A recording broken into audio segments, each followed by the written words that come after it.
ನಮಸ್ತೆ. ನಾನು ಜಯಂತಿ ರಾವ್. ಎಲ್ಲರಿಗೂ ಚಿಕ್ಕ ಕತೆ ಚೊಕ್ಕ ಸಂದೇಶ ಚಾನಲ್ಗೆ ಸ್ವಾಗತ. ನಾವೆಲ್ಲ ಇಂದು ಡಿಜಿಟಲ್ ಯುಗದಲ್ಲಿದ್ದೇವೆ. ಯಾರಿಗೂ ಮಾತನಾಡಲು ಮನಸ್ಸಿಲ್ಲ, ಪುಸ್ತಕ ಓದಲು ಪುರುಸೊತ್ತಿಲ್ಲ, ಹೊರಗಡೆ ಹೋಗುವ ಹಂಬಲವಿಲ್ಲ. ಎಲ್ಲವೂ ಇನ್ಸ್ಟಂಟ್ ಮತ್ತು ಬೇಗನೆ ಆಗಬೇಕು. ಎಲ್ಲವೂ ಈಗ ಸ್ಮಾರ್ಟ್ಫೋನ್ನಲ್ಲಿ ಸಿಗುತ್ತಿದೆ. ಹಾಗಾಗಿ ನಾನು ಸಹ ಚಿಕ್ಕ ಕಥೆಗಳನ್ನು ಚೊಕ್ಕ ಸಂದೇಶದೊಂದಿಗೆ ಚಕ್ಕನೆ ನಿಮ್ಮೊಂದಿಗೆ ಹಂಚಿಕೊಳ್ಳುವ ಪ್ರಯತ್ನ ಮಾಡುತ್ತಿದ್ದೇನೆ. ನನ್ನ ಈ ಪ್ರಯತ್ನ ನಿಮಗೆ ಇಷ್ಟವಾದಲ್ಲಿ ದಯವಿಟ್ಟು ಲೈಕ್ ಹಾಗೂ ಸಬ್ಸ್ಕ್ರೈಬ್ ಮಾಡಿ. ಶಬ್ದ ಶಸ್ತ್ರಕ್ಕಿಂತಲೂ ಶಕ್ತಿಶಾಲಿ. ಇಂದಿನ ಕತೆ ನಿಮಗೆಲ್ಲ ಗೊತ್ತಿರುವ ಪಾಂಡವರ ಮಯಸಭೆ ಪ್ರಸಂಗ. ಪಾಂಡವರಿಗೆ ಇಂದ್ರಪ್ರಸ್ಥದಲ್ಲಿ ಮಯಾಸುರ ಎಂಬ ವಾಸ್ತುಶಿಲ್ಪಿಯು ಒಂದು ಭವ್ಯ ಹಾಗೂ ಮಾಯಾ ಅರಮನೆಯನ್ನು ಕಟ್ಟಿಸಿಕೊಟ್ಟನು. ಅವನ ಜಾದೂ ಹಾಗೂ ಮಾಯಾ ಕಲೆಯಿಂದ ಅದೊಂದು ಅದ್ಭುತ ಹಾಗೂ ವಿಶೇಷ ಅರಮನೆಯಾಗಿತ್ತು.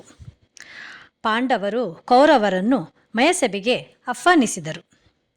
ಭವ್ಯ ಹಾಗೂ ಸುಂದರ ಅರಮನೆ ನೋಡುತ್ತಾ ದುರ್ಯೋಧನನು ಅಲ್ಲಿದ್ದ ಕೊಳವನ್ನು ನೆಲವೆಂದು ಭಾವಿಸಿ ಕಾಲಿಟ್ಟನು. ಹಾಗೆಯೇ ಕಾಲು ಜಾರಿ ಕೊಳಕ್ಕೆ ಬಿದ್ದನು. ಆಗ ಅಲ್ಲಿ ಕುಳಿತಿದ್ದ ದ್ರೌಪದಿಯು ದುರ್ಯೋಧನ ಬಿದ್ದದ್ದನ್ನು ನೋಡಿ ನಕ್ಕಳು. ಕುರುಡನ ಮಗ ಕಣ್ಣಿದ್ದರೂ ಕುರುಡ ಎಂದು ಅಪಹಾಸ್ಯ ಮಾಡಿದಳು. ಇದರಿಂದ ದುರ್ಯೋಧನನಿಗೆ ಅಪಮಾನವಾಯಿತು. ಅವಳ ಅಪಹಾಸ್ಯದ ಹಾಗೂ ಕೆಟ್ಟ ಶಬ್ದಗಳು ಕುರುಕ್ಷೇತ್ರ ಯುದ್ಧಕ್ಕೆ ಒಂದು ಕಾರಣ ಎನ್ನಬಹುದು. ದುರ್ಯೋಧನನು ತನಗಾದ ಅಪಮಾನಕ್ಕೆ ಬದಲಾಗಿ ದ್ರೌಪದಿಯ ವಸ್ತ್ರಾಪಹರಣ ಮಾಡಿ ಸೇಡು ತೀರಿಸಿಕೊಂಡನು. ನಂತರ ಯುದ್ಧ ಆಗಲೇಬೇಕೆಂದು ಹಠ ಹಿಡಿದನು.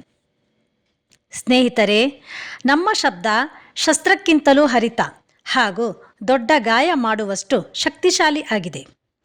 ಹಾವಿನ ವಿಷ ಅದರ ಹಲ್ಲಲ್ಲಿ ಇದೆ, ಮನುಷ್ಯನ ವಿಷ ಅವನ ಮಾತಿನಲ್ಲಿದೆ ಎನ್ನುವ ಗಾದೆ ಇದೆ.